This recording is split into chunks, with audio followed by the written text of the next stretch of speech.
সৰুতে লিখা Emil life ৰচনাখনৰ দৰে ডাঙৰ মানুহ হোৱাৰ সপোন সকলোৰে থাকে, কিন্তু সময়ৰ সোঁতত ঘৰৰ দায়িত্ববোৰ যেতিয়া নিজৰ কান্ধত আহি পৰে তেতিয়া বহুতৰে সেই সপোনবোৰ সপোন হৈয়ে ৰৈ যায়।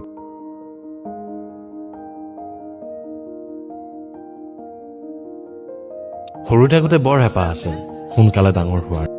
ভাবিছিলোঁ ডাঙৰ হ'লে চাগে এই কিতাপৰ বোজাবোৰ কমি যাব, জীৱনটোত সুখেই সুখ হ'ব। কিন্তু এতিয়া বুজিছোঁ জীৱনৰ ঠেকাবোৰ নিজৰ ওপৰত থকা দায়িত্বৰ বোজাবোৰতকৈ লৰালিৰ সেই কিতাপৰ বোজাটোৱেই ভাল আছিল।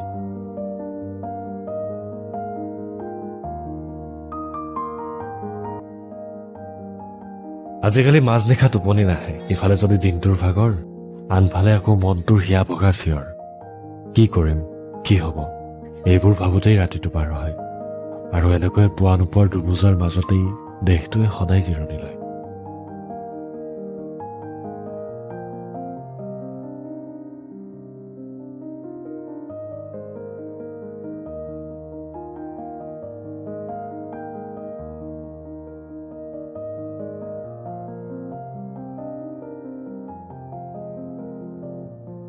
কিছুমান মানুহে আজিকালি মোক লগ পালে কয়, মই হেনো আজিকালি সলনি হৈছোঁ, অকলশৰে থাকোঁ, কাৰো লগত কথাও নাপাতোঁ।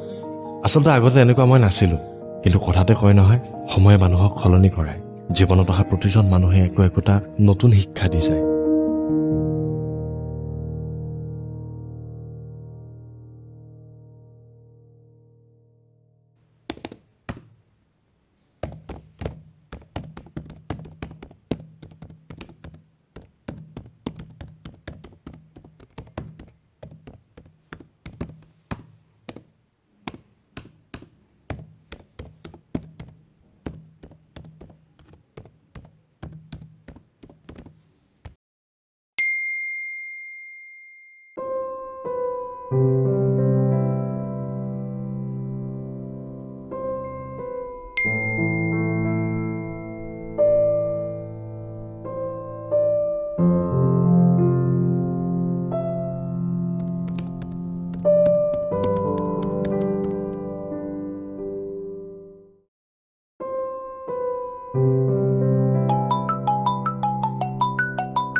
Hello' hello' Samiran. মা কোৱা। বিজি আছ নেকি তই? নাই মা, এই খালি অফিচৰ কেইটামান কাম আছিলে, তাকে কৰি আছিলোঁ। তুমি কি কৰিছা? নাই, এইকেইদিন ফোন কৰা নাই যে, মনত পৰিছিল সেইকাৰণে। আৰে মা, ইমান টেনশ্যন নল'বাচোন তুমি। শুনাচোন, এই যে অনুক যে ল'ৰা ঘৰ মানুহে চোৱা কথা আছিলে আজি, কি হ'লগৈ? ল'ৰা ঘৰৰ মানুহে বহুত পচন্দ কৰিছে, কিন্তু তই দেউতাৰ কথাটো জানোৱেই, বহুত সৰু সৰু কথাত টেনশ্যন লৈ থাকে। তাতে ল'ৰা ঘৰ বহুত ধনী মানুহ ঘৰ ল'ৰা, সেইকাৰণে আমি সেইখিনি অনুপাতে কৰিব পাৰিম নে নোৱাৰিম তাকে চিন্তা কৰি আছোঁ। আৰে তুমি দেউতাক কোৱা, ইমান চিন্তা কৰিব নালাগে নহয়, মই আছোঁ নহয়। আৰু তোমালোকৰ কাৰণেতো মই এটা আহিছোঁ ন। দেউতা শুই আছে কথাটো পাত যদি মই জগাই দিব পাৰোঁ এই নালাগে দিয়া দেউতা জগাব নালাগে মই পিছত কথা পাতিম শুব দিয়া দেই পিছত কথা পাতি অঁ আছোঁ দে ঠিক আছে ঠিক আছে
অঁ হেল্ল' মা অঁ কি কৰি আছ নাই এই কিবা এটা বনাইছিলোঁ খাবলৈ তুমি নাই দেউতা আৰু মই চাহ খাই আছোঁ তই যে পইচা কথা কৈছিলি আৰে সেইটো বাদ দিয়া তোমাক যে মই পইচা কেইটামান দিছিলোঁ পাইছানে অঁ পালোঁ দে দেউতাৰ কাৰণে টেবলেটো আনিলোঁ আৰু ঘৰৰ কিছুমান বস্তু কিনিবলগীয়া আছিলে সেয়াও কিনিলোঁ হেল্ল' মা এক মিনিট হা এক মিনিট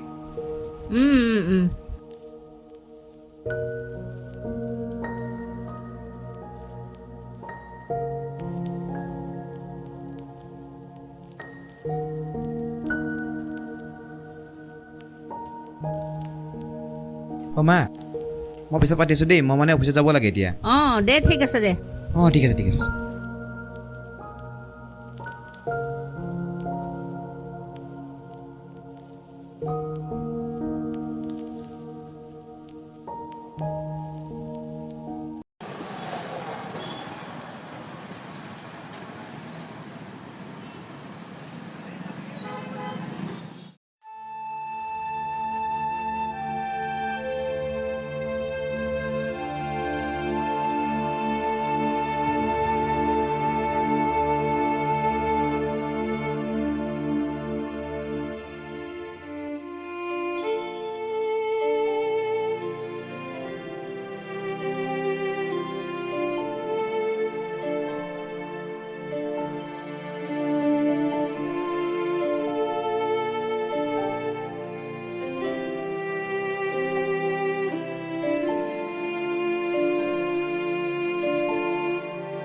ঐ বছে ইমান কাম কৰাই থাকে নহয়, ভাবিছোঁ ষ্টাৰবাছ এটাকে খুলি লওঁ নেকি।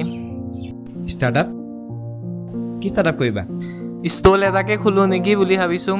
অফিচৰ মানুহবিলাকে কাম চাম কৰি আমাৰ দোকানে যাব খাবলৈ। অফিচৰ মানুহক নখিনি খোৱাৰ আগতে তোমাৰ পেটলৈহে যাব নেকি গোটেইখিনি? কথাটো নোহোৱাও নহয় বাৰু। ঐ শুনাচোন, আজি নহ'লে পাৰ্টি এটাকে কৰোঁ, অভিজিতকো কওঁ, তিনিটাই সৰুকৈ পাৰ্টি এটা কৰি দিওঁ নহ'লে। ৰাতিকে পাৰিবা ৰাতিকে? অঁ দিয়া ঠিক আছে। অঁ তেনেহ'লে ফিক্স আৰু দে, তেনেহ'লে মই যাওঁ, তোমাক ৰাতিয়ে কল কৰিম।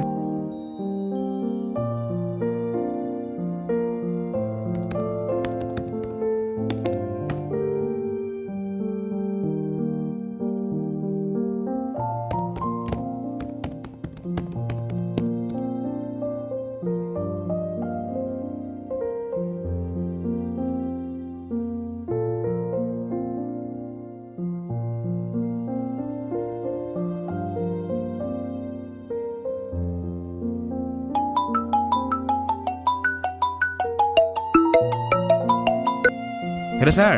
ক'ত আছা এতিয়া? ছাৰ অফিচৰ পৰা ওলাইছোঁহে জাষ্ট। এতিয়াতো অফিচত আছে ন? হয় ছাৰ, অফিচতে আছোঁ মই এতিয়া। Good. Yes sir. I am just sending you a file. Yes sir. I want to resolving you now, it's your urgent. ঠিক আছে ছাৰ, ঠিক আছে। Samiran, is it? Yes sir. Okay, after the work is done, send me the file immediately. Okay? Okay sir.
Hello' মা।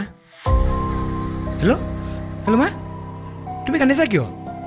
দেউতাৰ কি হৈছে তোমাৰ? Accident হ'ল, নাজানো কেনেকৈ ক'ত কি হ'ল। মই গৈছোঁ একো গম ৰ'বা। পোৱা নাই। হেৰি দেউতা দেখিছানে এতিয়া? তোক পিছত কৈ আছোঁ দে। দেউতাক আমি হস্পিটেললৈ লৈ আহিছোঁ, তই ভয় খাব নালাগে হেল্ল' মা, হেল্ল'। আৰু তই আহিবও নালাগে। পিছত কিবা হ'লে বাৰু খবৰ দিম। হেল্ল' মা, হেল্ল'। তুমি ভয় খাব নালাগে, মই আছোঁ। আৰু কিবা প্ৰব্লেম হ'লে মোক কৰিবা হা, লগে লগে ক'বা মোক। হ'ব দে, মই পিছত তোক ক'ম। ঠিক আছে। হেল্ল' মা, হেল্ল'।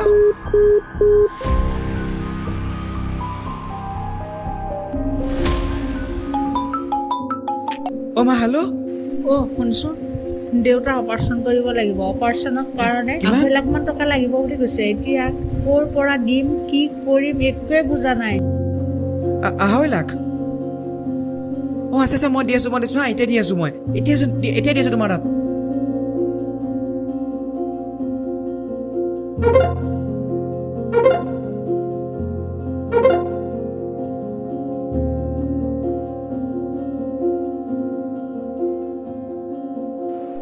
আৰু এটা মানে ডাঙৰ ঘৰ বনাবলৈ মন আছে। মোৰ এটা সপোন আছে বে। কি সপোন? এই বাদ দে, তই শুনিলে হাঁহিবি। কচোন ক। এই বাদ দে। কচোন।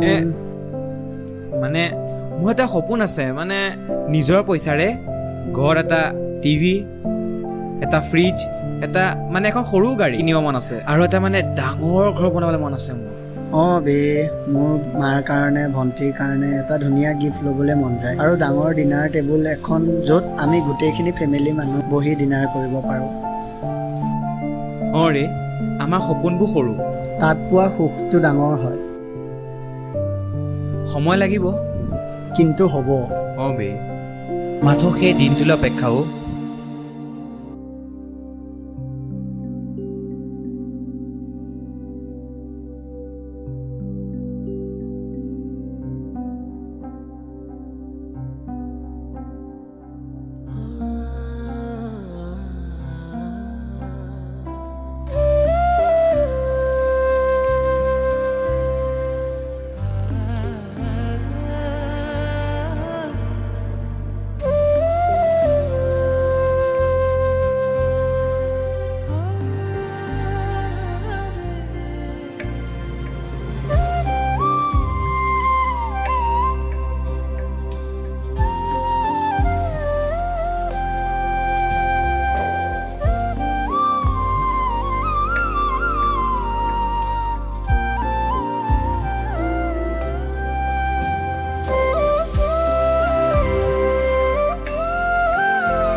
সমীৰণ টেনশ্যন ল'ব নালাগে দেউতা এতিয়া বৰ্তমান ঠিকে দেউতা আছে ঠিক আছে নে এতিয়া এই কোনোবা মানুহ এজন আহি টেষ্ট দিলে আৰু গুচি গ'ল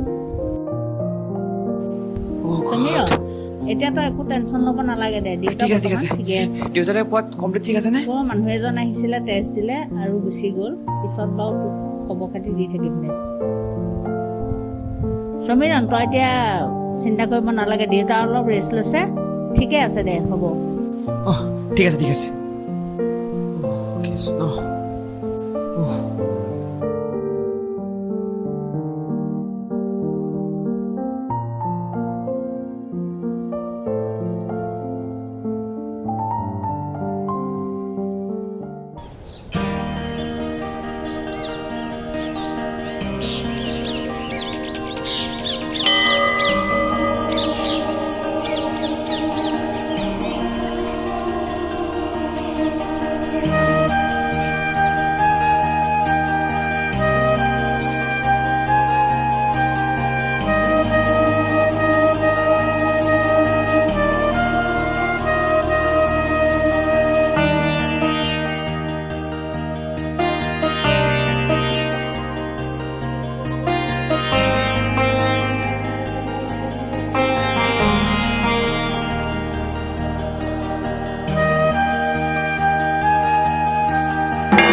ল'ৰা ঘৰ মানুহে এতিয়া অনুক পচন্দ কৰিলে দে এতিয়া চব ঠিকে আছে সেয়া চোৱা মই কৈছিলোঁ ন চব ঠিক হৈ যাব বুলি তুমি এনেই টেনশ্যন লৈছিলা ইমান সেয়া মন দি আহিলোঁ এতিয়া সেয়া আৰু দিয়া ঠিক আছে মই ঘৰত তোমালোক ফোন কৰিছোঁ দিয়া ঠিক আছে ঠিক আছে ঠিক আছে সুখী নহয় যদিও মানুহৰ আগত সুখী হোৱাৰ অভিনয় কৰিছো জীয়াই থাকিব লাগে জীয়াই আছো মানুহৰ আগত হাঁহি থাকিব লাগে হাঁহি আছো মনত থকা কষ্টখিনি যি হয় হ'ব দিছো